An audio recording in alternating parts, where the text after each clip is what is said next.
Welcome to MiCannaPulse.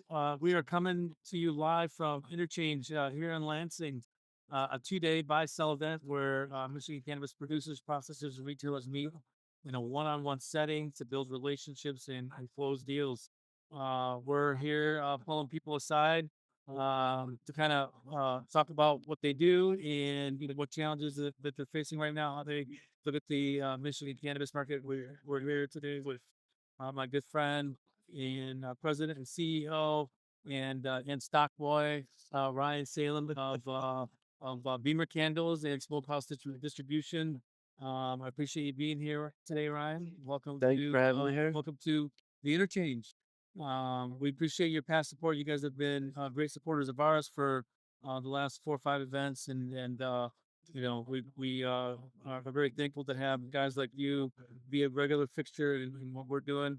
We love your event. Thank Yeah, you for having us. absolutely. Yeah, you obviously you're no stranger to events. You go to a lot of events all across the country. I think this is your first time here at Interchange, correct? First one in Michigan, we did the Seattle one 2 weeks ago. Okay. Yeah, Great. so Yeah. What do you think so far? very nice, very cool. Nice to just see your customers, meet new faces, network, just show people how we can grow their brand, save them money, and build their brand. So tell us about what you guys do exactly. Everyone sees you at all these events, but tell us about the history, kind of Beamer and Smokehouse.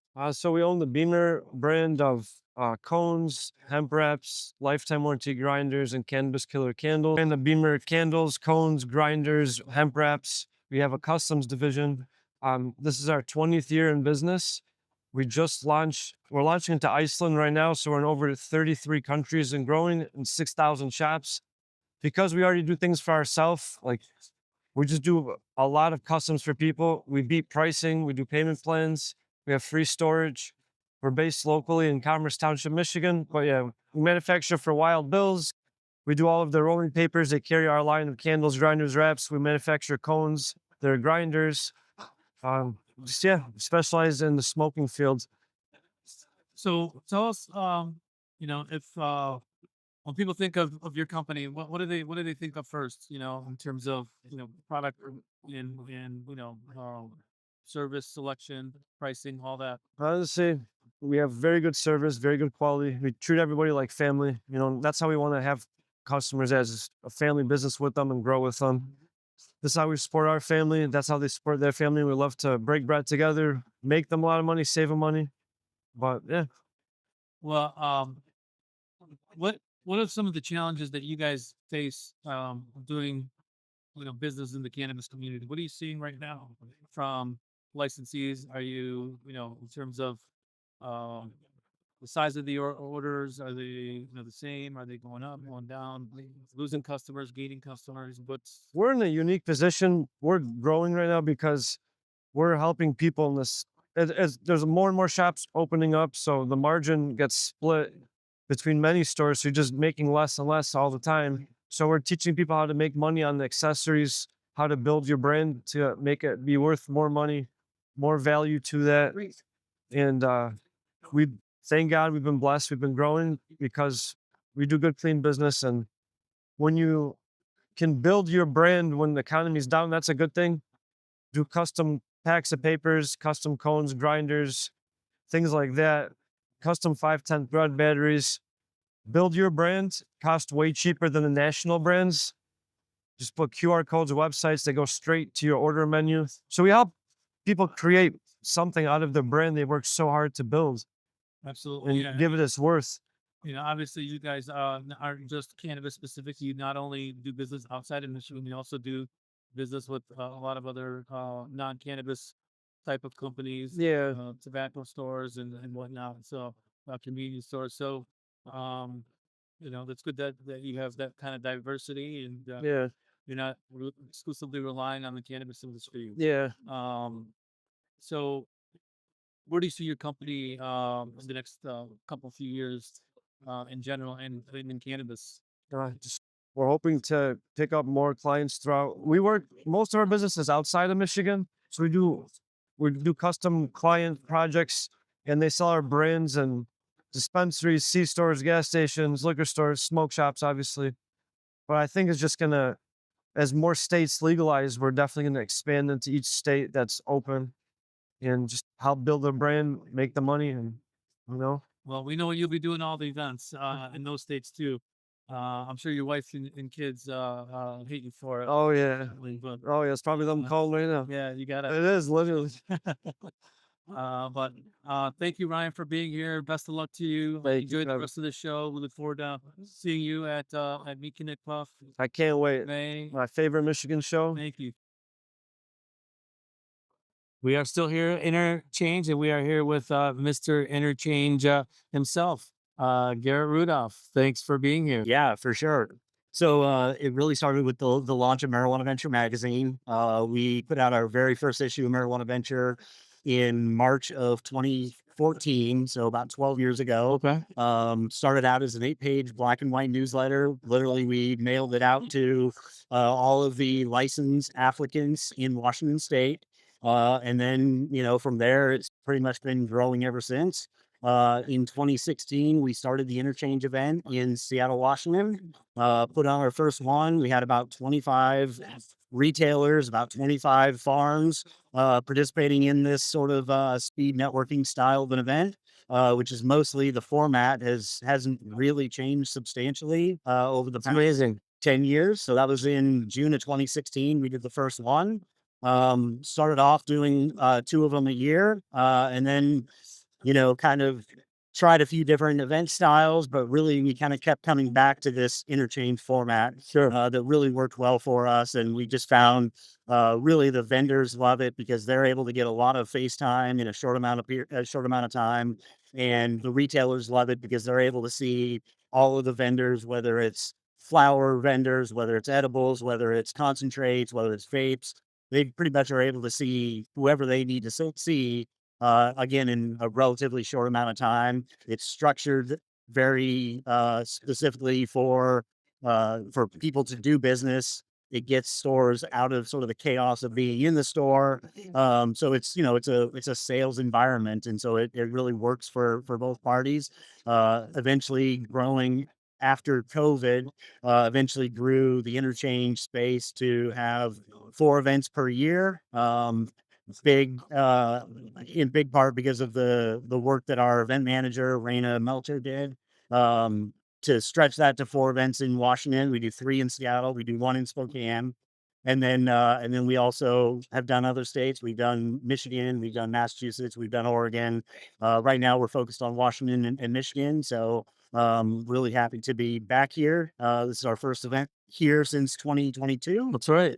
So yeah, I remember that. we're thrilled at the turnout and thrilled at how things are going here on day one. Yeah, you guys have to kind of do it on a dime. You guys decided you wanted to have an event in March to have a pre 420 sales Yeah. focus, and Yeah.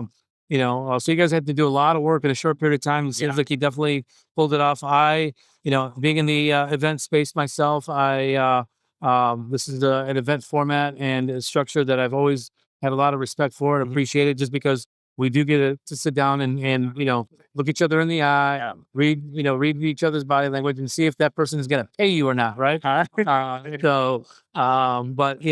what networking events is all about. And it's just getting FaceTime with people, and there's a direct ROI with buyer seller events, right? And Yeah.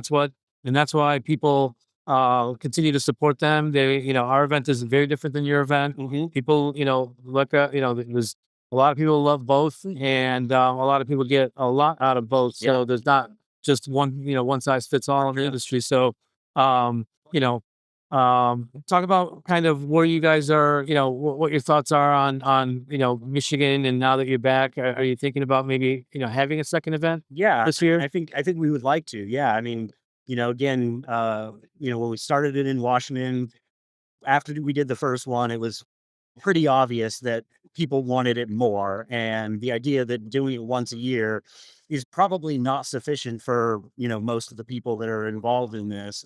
They want to have it multiple times a year, so I think it totally makes sense for us to put on a second event at some point later in the year. Maybe that's September, maybe it's October. We have, we don't really know that what that time frame looks like, but I think it totally makes sense for us. And and who knows? Eventually, maybe it's even more than 2 times a year. Sure. Again, in Seattle or in Washington, which is a market that's probably 1/3 the size of Michigan. We do 4 of these events a year, and we basically have a waiting list on vendors who want to participate in it. Yeah. And we get everybody from sort of the biggest producers in the state to medium size and even some of the smaller producers, and everybody finds value in it. So I think in a market like this, we're talking about a market that's 3 times the size. We're talking about a state that's, maybe double the population. I think we could absolutely do 2 events a year, and maybe, who knows, down the road, maybe it's 3, maybe it's 4 events. Who Sure. knows? Sure. So obviously there's a different arrangement setup that you guys have this time around. Yeah. You guys heavily teamed up with the MICIA, and it's obviously not a secret, but you guys agreed to donate Yep. half of the profits, Yep. all the profits, full transparency with the MICIA for this. Yeah. Yeah. So it's a 50/50 partnership between us and the MICIA. Their 50% of their profits are going straight to the lawsuit against the 24% wholesale tax, which seems to be an unconstitutional tax, and obviously having a pretty significant impact on cannabis businesses across the state. So yeah, I mean that's a big part of why we were interested in doing this event. One, we wouldn't be able to pull it off without the support and the assistance of the MICIA. Absolutely. Second off, the fact that it is generating some positive for the industry itself is just huge. And when we talk to vendors, when we talk to exhibitors, and explain that to them, they sort of recognize that like this is not just a benefit for the industry in terms of pulling everybody together, but it's also a benefit in terms of, actually raising real money for this. And it's not some sort of a thing where we're saying, hey, if this works out, we'll give you a certain amount of money, or, we'll give you $5,000 or whatever. Like this is a genuine 50/50 partnership. Absolutely. And, 50% of their profits are going directly to that lawsuit. As a major fan of the MICIA, I'm happy to and proud to collaborate with you guys. I appreciate you guys having us here and letting us do our thing and talk about stories like this and sharing it with the community. So thanks for coming back to Michigan. Yeah. Welcome back to Michigan. We miss you guys and we look forward to you guys being here for a long time. It's absolutely great to be here. Yeah, thanks again. Thanks so much. Appreciate it. Yep. Yeah. Sure.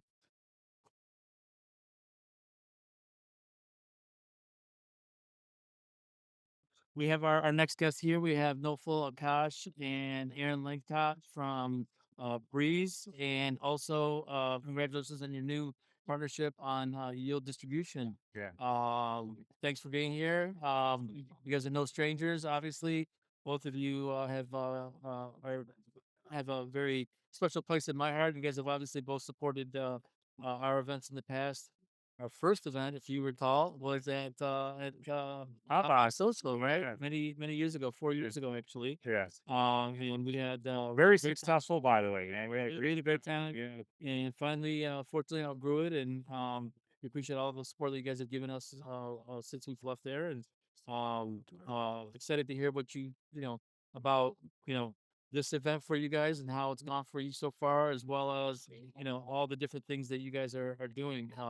So Nuffle, please tell us a little bit more about Breeze, deal distribution, and Demand Central. Demand Central. Yeah. Yeah. So we were in a position, I think, when we launched Breeze, and then also worked with launching Jeter in the Michigan market, and really quickly learned that supply chain was a problem, with that amount of bandwidth that was required to kind of get the supply chain, the logistics all going. So at the same time, we launched a 3PL platform that essentially does the last mile for wholesalers. We've since then expanded into also doing retail distribution. So we're like the the distribution center for retail stores that maybe don't have their own central distro. And we take in product that they're purchasing and then help them integrate their POS and help them generate replenishment reports and understand what inventory they need to have, their sell-through, the velocity. We make it frictionless to make sure you're minimizing stockouts. There are no MOQs or inventory quantities with brands that are in your warehouse. So we're optimizing cash flow, we're optimizing stockout situations, logistics. Aaron launched Yield around the same time we launched the fulfillment service, and at the same time he was building the sales as a service platform. But we were doing this fulfillment as a service. So now the two platforms work hand in hand, and I think that it's a 1+1 = 3 in the sense that you could have a strong sales team and get orders processed, but then getting the product there on time and accurately is always a challenge and creates a lot of other unneeded waste in the industry. So we're in a position now where we've got our own software. It integrates into all the different platforms, whether on the retail side, 6 different POSs. On the wholesale side, you talk about the leaf links and the distros and the Canexes, and Microsoft Dynamics, Zoho. We integrate in everything. And what it's done is Breeze is a customer of Yield on the sales side, and Breeze is already a customer of Demand Central. And we actually have a lot of data and case studies with our own brands, and then also brands that are already on the platform on both to show how that's improved sell through, profit, and across the board. And guys, we're not like inventing anything new. These are platforms available in any industry.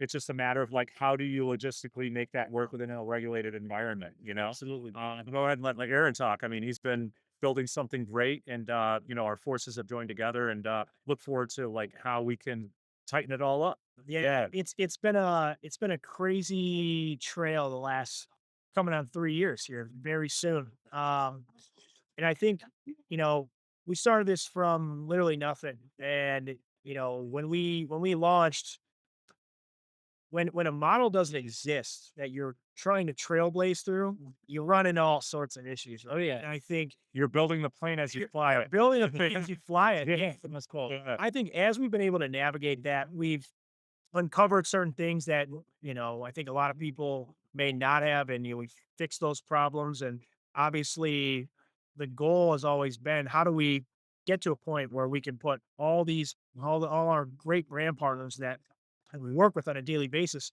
and streamline, like Nowfal said, the logistics process, and honestly, the last mile of making sure that it gets from point A to point B, and you're eliminating all these MOQs. And honestly, it's every other industry does this, right? We're not, to his point, we're not doing anything new, but we're doing something this industry needs, right? And it's the only way, I think, moving forward, with the tax and everything else, and the inflation pressure, Potential COD. yeah, the potential COB issue.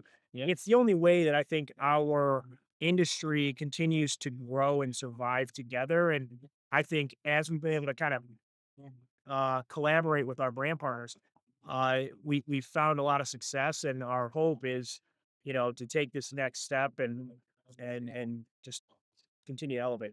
Well, you definitely have the right mind over here in Nowfal with his IT background, building a lot of software, uh, intellectual property, and you definitely have the right concept, obviously, in providing service that is really saving people a lot of touch points and bringing the cost down, right? Because right now, um, everyone, as they always should be, but I think obviously right now every single dollar matters. And if you can help people save time, money, and things happen more accurately, and a better result because of it, then you're winning, right? I mean, Harry, it goes back to what Nowfal and their team, and this is part of the reason when we were trying to figure out our next stage for Yield, right? We knew at some point we were going to have to get this back end, and whether we did it ourselves or have a partner to do it. I mean, what Nowfal and his team have built, they have 99.995% pick rating, delivery rating. I mean, it's unprecedented, right? It's Amazon level accuracy, and that's it's something that's like hard to accomplish, right? In any business, I don't care what you're doing. And I think, I've worked with Nowfal and Andrew and some of the guys for a really long time, and it was a natural partner. Absolutely, absolutely. And we're always tracking each other's progress. So like, where are you at? Where are you at? And by the way, we're talking to so and so. You're talking to so and so. And really, at the end of the day, like we really kind of like, egged each other on to make sure that we got to the right point to get to where we are today. And I think together it just creates, like I said, a 1+1 = 3 equation. And really, every day, all the two of us do is work on ways to save or make our customers more money. Absolutely. Like we're customers of our own platforms, Sure. but then at the same time, we treat them like they're ours, right? And I think, once you get the right mix of brands and retailers on the platform, you create this ecosystem where, hey, I need input material. Oh, you have input material. Oh, well, now there's this trusted ecosystem of like exchanging input material. Maybe everybody uses, they're ordering packaging for 50 different sources. How can we optimize that, right? Our SaaS products that everybody uses in the industry, we have a platform discount because of, the number of people that we have in our group. We're always, our insurance carrier offers extended insurance, not extended, but more favorable packages for people with less exceptions, right? So I'll tell you right now, it's not even about, oh, I have the minimal amount of insurance. As you scale, sometimes you need higher, riders or limits. And some of these companies will cap you. We've had this situation with some of our policies that were capped at 3 million, and we've got them up to 40, and we have no ceiling, right? It's just about like a trust level and them understanding our SOPs and how we do things. And really, like when you look at sales as a service and fulfillment as a service, like everybody in the industry is duplicating efforts, right? We ship out thousands of orders a month, and we do it with 6 people there at any given time, right? If you take the number of brands that we have on our platform, and if you just assign 1 to 2 people per brand, that's over 60 people. So just think on the labor side, that's a 10x reduction just on labor. And we're passing that savings on as we scale to our customers. What we've heard a lot is, my background working in alcohol for the longest time. You go to a liquor store or Meijer or Kroger, they don't have 50, 60, 70 people calling on them every single week. Try 1,000. 1,000. Yeah. They have Brands we have, Harry, how many got signed up for the next event? they have their trusted, solid, 6, 7, 8, maybe 10, and then obviously maybe some one-off brand representatives that come in. But you have that trusted source from your distributor or sales partner that's coming in and helping, honestly, guide your business and make you more money. Like They're merchandising, they're stocking, they're telling you what you should and shouldn't do, like the partner doesn't win and help you win if they sell you something that doesn't make you money and sell in your store, right? So there's like an intrinsic value, and there's an interesting relationship between retailer and yield, as an example, where we're not trying to sell you something that doesn't work in your store. Sure, you might ask for a favor every once in a while, like everybody. Say, hey, give this a shout out. Let me prove it to you, right? But we take the steps, to Nowfal's point, to actionably execute in store to make sure that that brand works. And I think we're taking the necessary steps and steps that are already taken in other industries to make sure brands and retailers move. Yeah, I mean, a simple thing is data exchange, right? I know there are other SaaS products out there that might have, called replenishment reports or things like that. But all the replenishment reports in the world won't matter if it still costs you $3 a unit to ship 1 case to a store. The whole unit might only be $6 and you're paying $3 a unit to ship it. Makes no sense. So when you start talking about, hey, can we tie into your POS, which we integrate in every POS? Can we tie in on the wholesaler side on this end? Instead of sitting there and chasing a retailer, which they're already super busy, they're trying to tighten up their labor grids. And you're just not getting data until 30, 60 days, 90 days later. And if it's accurate or not, you're now taking action too late.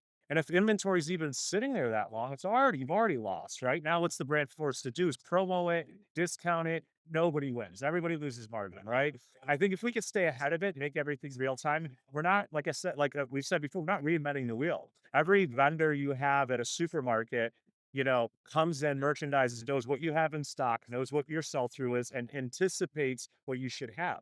If you look at a brand and they have 5 SKUs, what happens? Their top selling SKU runs out first, then their next SKU, then their next SKU. And at that point, it's like, oh, maybe I have enough to place an order so I don't have to pay for shipping.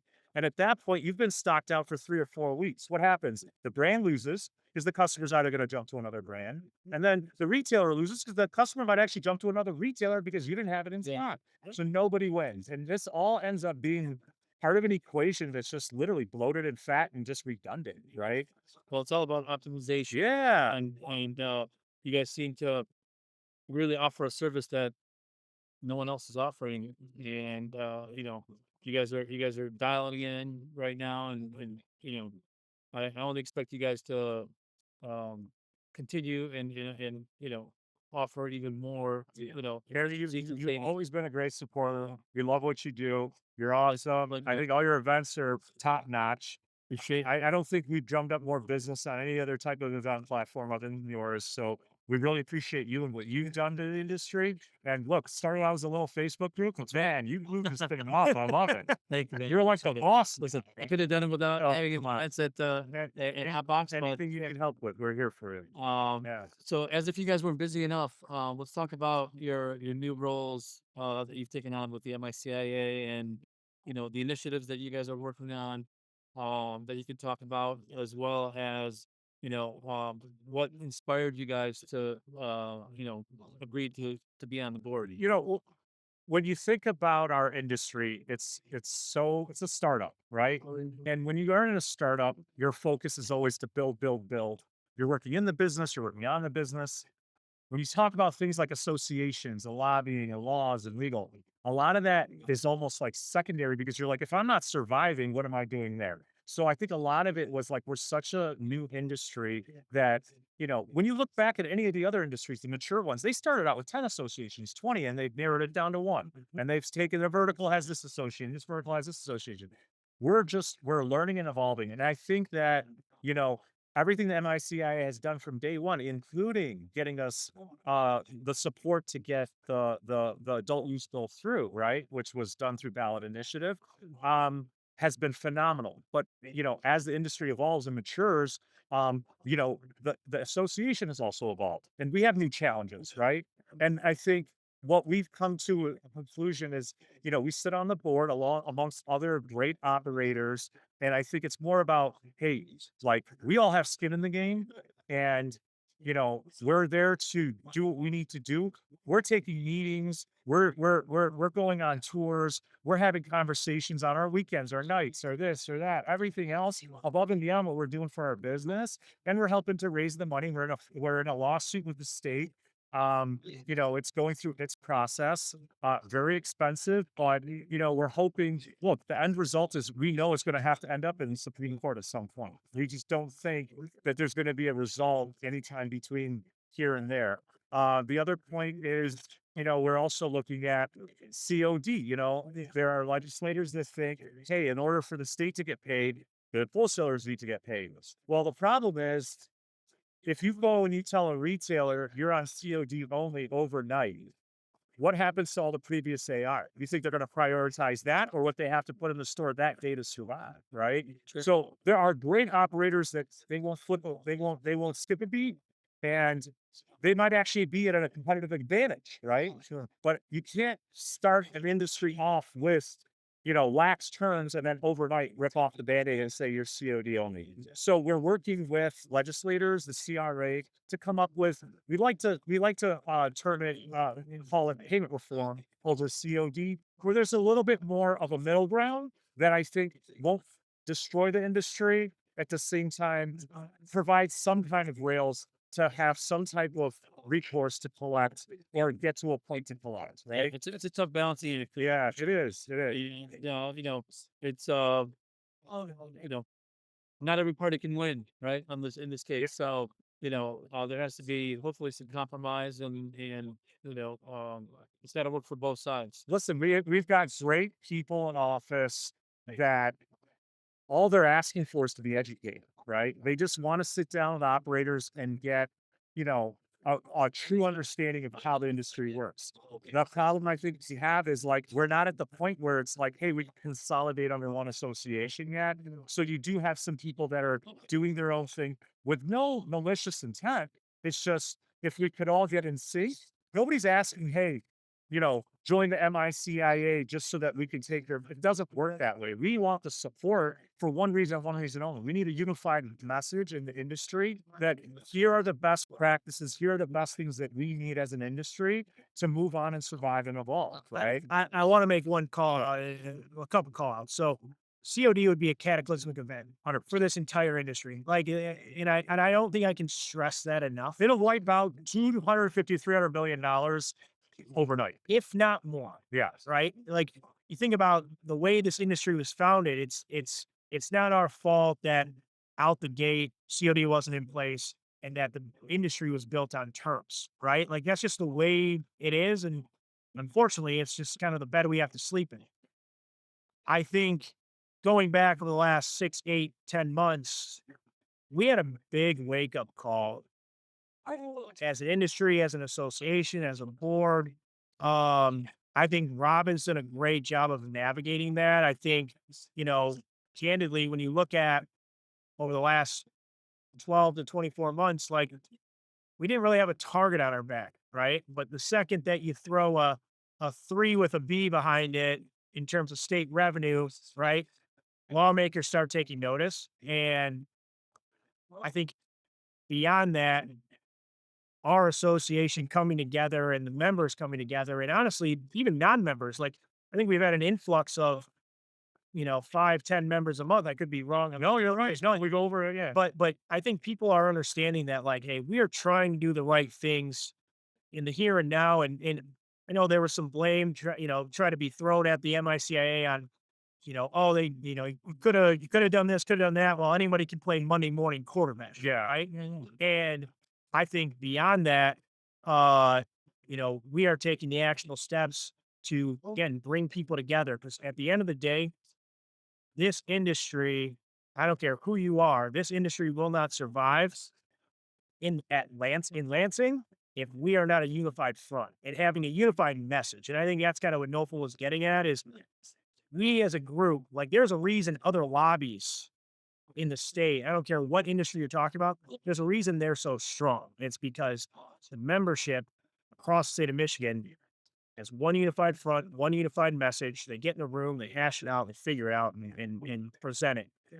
We need to continue to do that. What we've been doing the last 4, 6, 8 months, we need to continue to push that forward. And I think right now, I think we have the right butts in the right seats. And honestly, I would encourage people who are watching this, other members that are, or other people in the industry that are not members, join the MICA, or if maybe you're on the fence, ask questions, like ask us, get information from you or us or whoever, figure out how you can be a part of it. Right? Yeah, you don't even have to say, I'm going to sign up and be a member if that's too much of a lift. Show up to the events. Yeah. Talk to the board. Understand what we're trying to do to support the industry. And look, there's a lot of optics out there and narratives about who the MICI is and, it's very retail driven or it's very wholesale. That's not the case. I've sat in board meetings, Aaron and I've sat in board meetings where people have recused themselves and said, this is not a decision I want to get involved with because we want what's best for the industry and we're being selfless in this situation. We are not looking at this, as an individual vertical in any manner. We're also, we talk about testers and transporters and everybody else. Everybody's being considered in this equation. And we want to expand the way that we do things too. And some of the things we're talking about is subcommittees for each type of vertical that can have expert matter, people in those subcommittees that can advise the board on what they think and, and obviously increase our bandwidth. Like we can't deal with every single topic and every issue that comes up. Absolutely. Yeah. I mean, I think one thing that people probably don't really think about that much is, we can't expect all of these politicians to know everything about every industry. Exactly. And, and one thing that the MICA does a phenomenal job of is education, meeting, reaching out to your local representatives and educating them because many of them have no idea. Right. So, I appreciate all you guys are doing for not just the MICA, which really turns out to be for the industry as a whole. Congratulations on the collaboration. Continued success to you guys. I know you guys got big plans and look forward to watching where this thing goes. So, Hey, Harry, we respect and appreciate, love you. love you guys. And you keep doing what you're doing. You're doing it right. Absolutely. Yeah. Thank you, brother. And hopefully you're a framework for, future event organizations. And I think you've definitely been a trailblazer in the things that you've done. We would greatly appreciate everything you've done for us. We're all trying to find our lane and Yeah. well, right? Yeah. Couldn't agree more. I'll second everything Nowfal said. You've been a great partner and great supporter, and appreciate all the work you've done. Well, I appreciate you guys, and hopefully we continue to grow together. Awesome. Okay?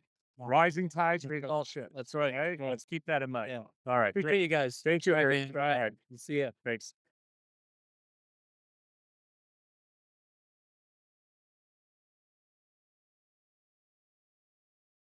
Right now we have our next guest, my good friend Sharbel from Midwest Extracts, and they have been a long time supporter of ours. They're a processor out of Chesapeake, and I actually had the privilege of checking out your space the other day. Very impressive. Great exhibition. Ready for the end of the year actually, where it was for madness. But well, appreciate you being here, man. Of course, appreciate you inviting me on here. Yeah, absolutely. We are here at the Interchange, and Sharbel is here posting up. What do you think of the Interchange so far? It's the first time being at the Interchange.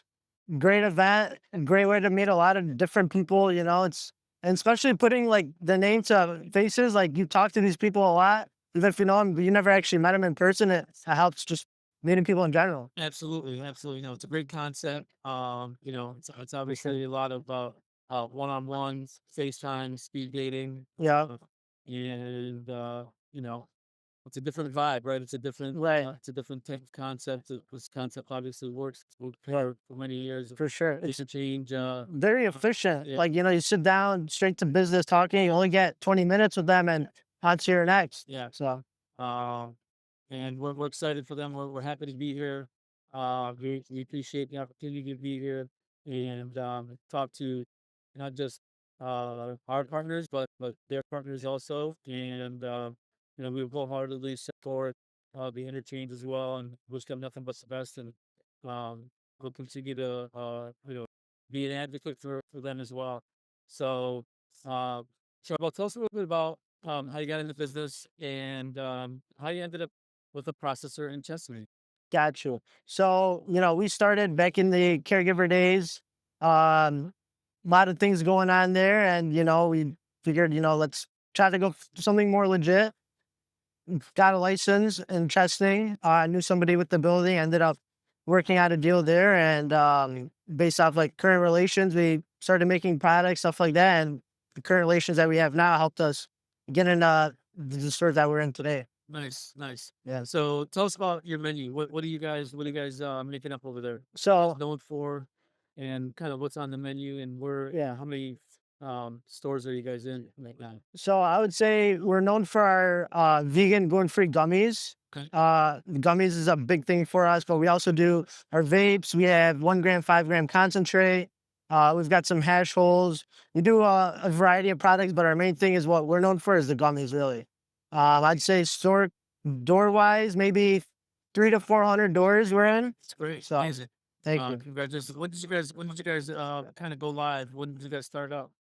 We got the license end of 2023. Okay. Very Very short period of time. Yeah. You guys were just Yeah. little babies when you were at the 10 event. Yeah. That'd have been like one of your first shows. Yeah, it was one of our first shows. I remember. Yeah. You guys haven't missed one since. No, every event we go to. So that's great. Congratulations on your success at such a Thank you. early stage in the life of your company. For sure. Obviously, navigating your way through this industry is extremely difficult. For sure. Especially when you get thrown, curveball after curveball, Yeah. month after month, week after week. Yeah. This industry. How are you guys navigating your way through right now? And what are the biggest challenges that you guys are facing? With the Yeah. the attacks and new time that we're in. Right. So I like to think of the industry as like in dog years, like 1 year in the industry is like 7 years in a way. You know, things change very fast and they can change overnight. The biggest thing is just adapting quickly to these changes. A big thing for, I'd say, not just for us, but I think for almost everybody in the industry is, you know, accounts receivable, just collecting that accounts receivable is a big thing. And I feel like almost everybody struggles with it, Sure. just in general. Yeah. One Um, person causes a chain reaction. Right? exactly, exactly, You can't get paid by, you can't pay this guy until you get paid by this guy. exactly. And, it's a, ripple effect. So, Right. um, it's, it's a crazy industry, crazy world as far as It is. our world goes. And, that's just one of many challenges. For sure. You have to get 24% tax on. How are you Yeah. guys handling that? And how have sales been, the new year? I know everyone's stocked up Yeah. 2025. Yeah. And how have you guys been doing since the start of the year? Got you. So, it's crazy is when the tax happened and, right around like last couple of weeks of December, like everyone started ordering crazy. A lot of people started ordering. Put me to work. That's Yeah, yeah, yeah. So exactly. Like we started the first week of January with literally zero inventory. Everything in the inventory room was sold. It was out the door. People stocked up as much as they could or they wanted. Like some stores took up to even 6 months of inventory. And, coming into the new year, that means that we're not going to get an order for them till at least 6 months until they sell through their inventory, which is, just in a way, lost revenue due to the tax. And, some stores, I've seen some stores go up on their pricing and some stores haven't stocked up, but it's hard to navigate through, see what really is. It's hard to see clear right now. sure. I know you guys are still growing as a company. Yeah. You guys are obviously expanding where you're at. Yeah. You know, how do you see yourself being able to increase your output and um, maintain the shelf space? Because obviously you're this industry, you're constantly turning over Yeah. clients. Right. You're winning some shelf space. You're losing Yeah. some shelf space. What's the you guys are obviously young and have a lot of relationships. Yeah. And you have to have have other things. But what do you guys uh what are some of the reasons why it separate you guys from other guys in the industry? And how are you able to hit shelf space? So shelf space, I'd say, is a lot of the stores that we're in today is based off relationship. We try to keep solid A1 relationships. We hold up our end of the word. We work with a lot of people. We work with people on pricing. We work with people on terms like, hey, if they're running late on bills, whatever, we don't hound them for money. We're very easy people to work with. Any promotions or bud tender samples, whatever, we fully support that. Um, Keeping a good variety of SKUs and a good variety of flavors within those SKUs helps with shelf space. Seasonal launches, all that kind of stuff helps you with staying. Collaborations. Exactly, exactly. Well, I appreciate you taking time out of your course, day. course. Thanks for sharing your thoughts and your experience and a little bit of the road that you traveled. And Yeah. we wish you the best. And Thank you, we thank look you. forward to seeing you in a couple Appreciate months it. at ours. Likewise. Thanks, Yeah, Terry. yeah. Appreciate it. Thank you, brother. Thank you, brother. Thank Thank you. you.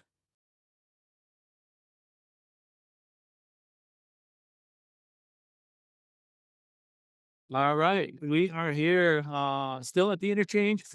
We're here with my good friend Gene Simon, one of the owners of Made by Farmer and Lit Labs, a long time OG in the industry prior to the licensing period, the caregiver gain, and a OG with MiCannaPulse. Yeah. So Been with the guys. day one, yeah, from day one, man.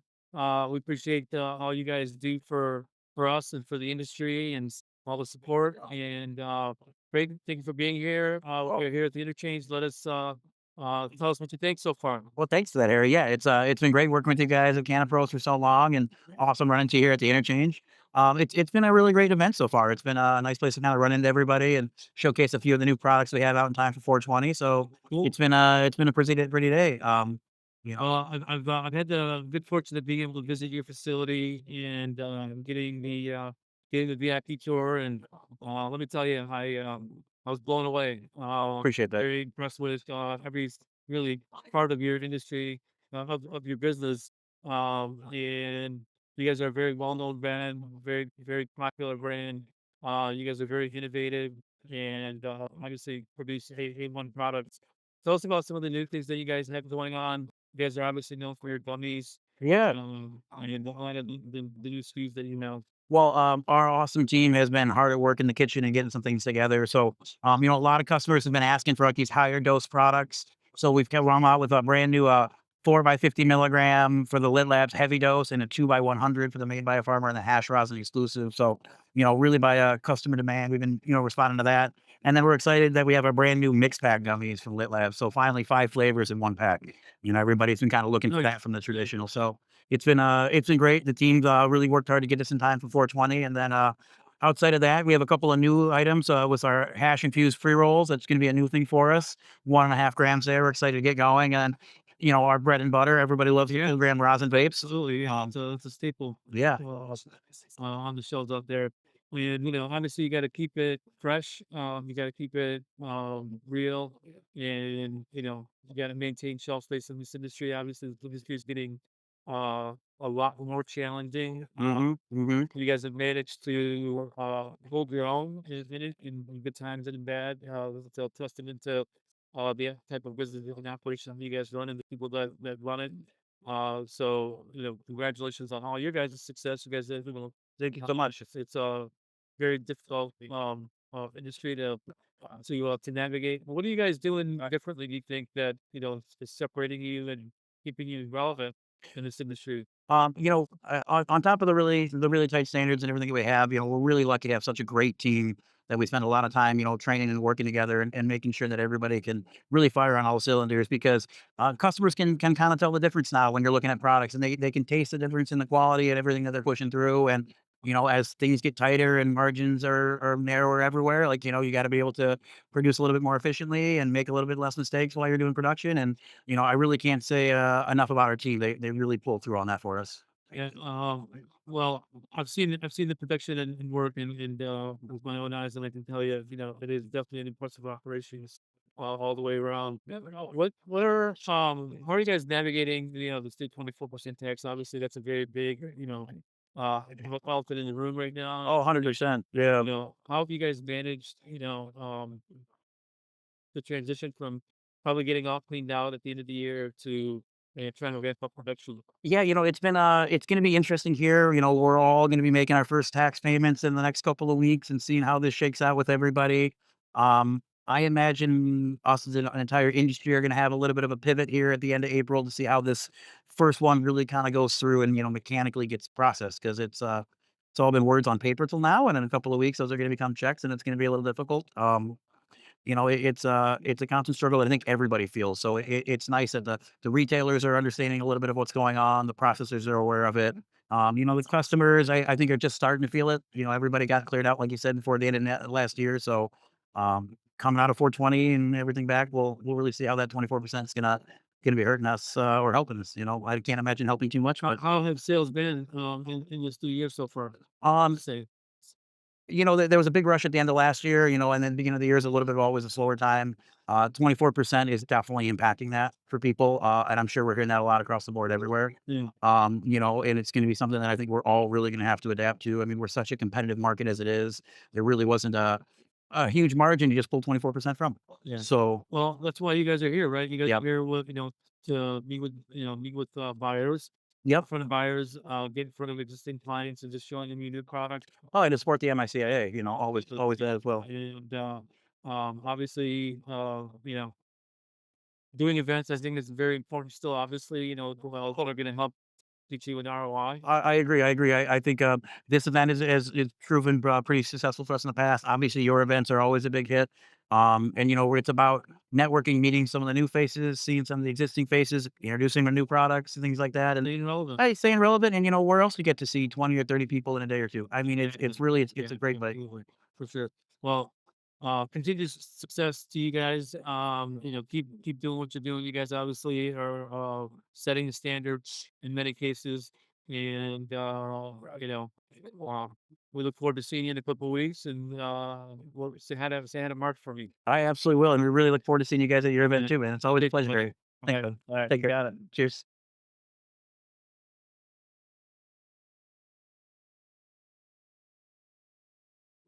We are here with my good friends over at True North Collective. We have Brett Boother, Director of Sales and Marketing. We have Jonny Griffis, President of the company. And these guys have been longtime supporters of MiCannaPulse. I think A1's from day one, right? OGs, right? Yep. Appreciate all your support. And everything that you guys do for the industry, all the support and love that you guys showed to other events as well. The Interchange. How's your Interchange going so far? They're going great, honestly. It's a really cool format. Room full of great people. And also that's always good. And yeah, I love the new event and the events that you host as well. Appreciate it. Creating that space for collaboration and working together. Yeah, these are some of my favorite events. This is a little more hot space to do some networking in a more formal fashion. I think we're getting paired up in a lot of the companies we already do business with, so it's great maintenance all in one spot without having to drive all over the state. And then also, I mean, we've got accounts we've worked with for years that are picking up new SKUs today, and we have some new stores that have finishing to order some stuff and get some more some samples, some more details about it. And just echoing him, the My Cannon Bros, my personal favorite event. It's a real big hype. Even that very first one, you wouldn't have thought it was the first event. I come home smelling bad. My wife makes me shower, but it's a really good. Yeah, a lot more consuming going on over there. Right. Yeah, but yeah, I mean, it's good that you guys see the value in events. Obviously, the buyer seller events really get you an ROI, and it's good to stay out there, stay relevant, stay in people's face, and shake hands, right, and have conversations. Yeah. Tell us what's going on with True North. You guys obviously been around for a long time. Jonny, you're no stranger to the industry. Been around for a long time. In your young age. What's going on? What's new and exciting over at you guys' camp? I'm excited. Well, we have some new collabs. One that we are working on and going to do some teasers soon. Right on. This one is with Wojo Wax. It's some solventless ash rosin infused gummies. Those are going to work really well. We're kind of branching out just a little bit with our networking here, some collaborations, some like-minded companies with the same kind of ethos and synergy that we can pair up with well. We've had a lot of requests for collaborations over the last 7 years. And been very choosy with those. So Sure. now that we know who the real deal people are, who's got that quality, who's got similar SOP, and we can keep our consistency and quality as well. We're branching out just a little bit there. We do have our outdoor farm, and we can always pivot with what material we're going to grow there, as far as trying out new flavors or upping the amount of fresh frozen we need to make, or cured for the batteries, or for the distillate operation. That gives us a little bit of malleability to kind of fluctuate with where we see the market trending as well. So, another new product is our 2 gram disposable fusion vape. Those are going really well. It's a growing space that we are seeing. And then we've been on top of the small, like 1 piece high dose, the one hitter is our product there. So we've diversified that SKU between distillate, full spectrum, live rosin, and amongst our brands as well. So we have 5-star extracts as well as the True North concentrates, quasi forms. So just improving the brand equity in all of those without increasing our prices, especially with the new tax, with inflation and tariffs.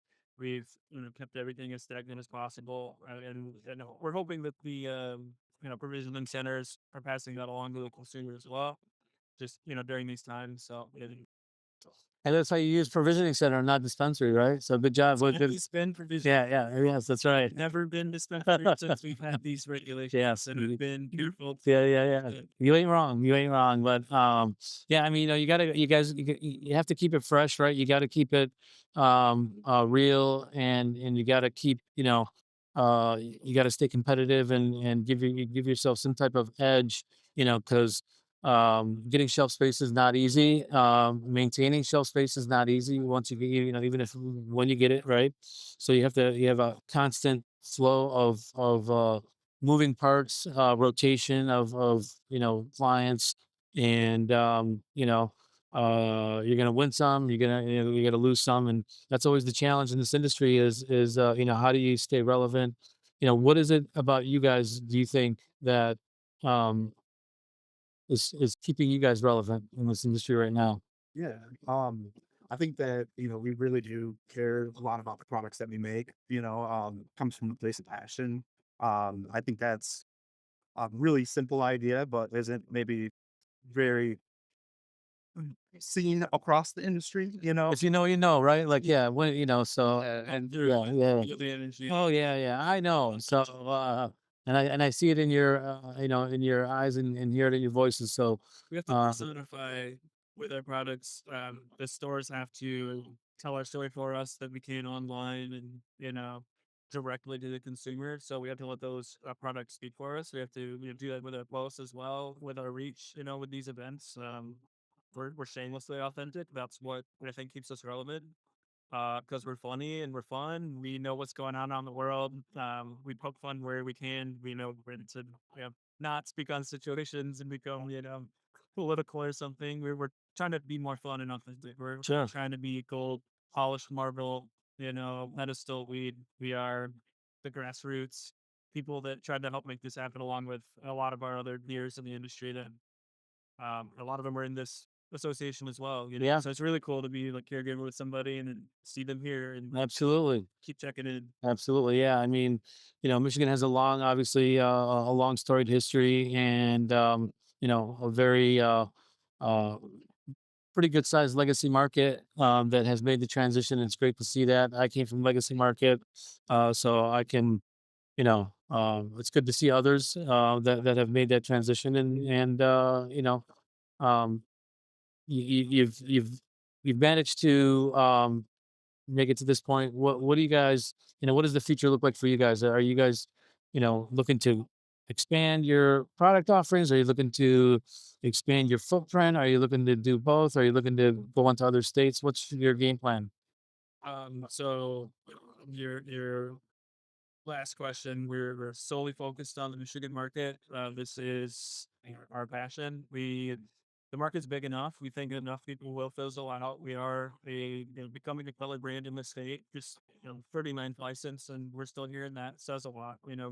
There's quite a few peers, still rocking it. And that is a testament as well. But as far as branching out to other states, I think that would divert a lot of focus from what we're doing here. We're far from throwing the towel in. We're not expanding physically, but new products, trying to innovate. It might not be the first to the market, but it'll be going to be the best or the best. So we're going to take our time getting it there. If we wanted to, dabble with rosin someday, Hey, it's hey, really good. okay, okay, all right. A little, Our concentrates, the name speaks for itself. Look us up on Michigan on Reddit. It's going to be overwhelmingly positive. And we're trying to keep it that way. So Yeah. consistency, authenticity. I don't have a business degree, but it's working for us right now. So I think that's a really good platform to start with. That's right. Yeah, I mean, it's really the fundamentals of business, right? Do good business, but produce a good product at a fair market value, and you should be fine, right? Yeah, I hear you. exactly. Yeah, yeah. Those guys are important too. You have the literacy to understand that as well. Well, congratulations on your guys' success and your growth, and your consistent status in this market as a you know very reputable brand. And you guys are obviously um doing what you can, producing the best you can, and established a great name and brand for yourself. So keep up the great work, and we'll be seeing you guys in a couple months. Yeah. Yeah, yeah. All right, guys. Thank you.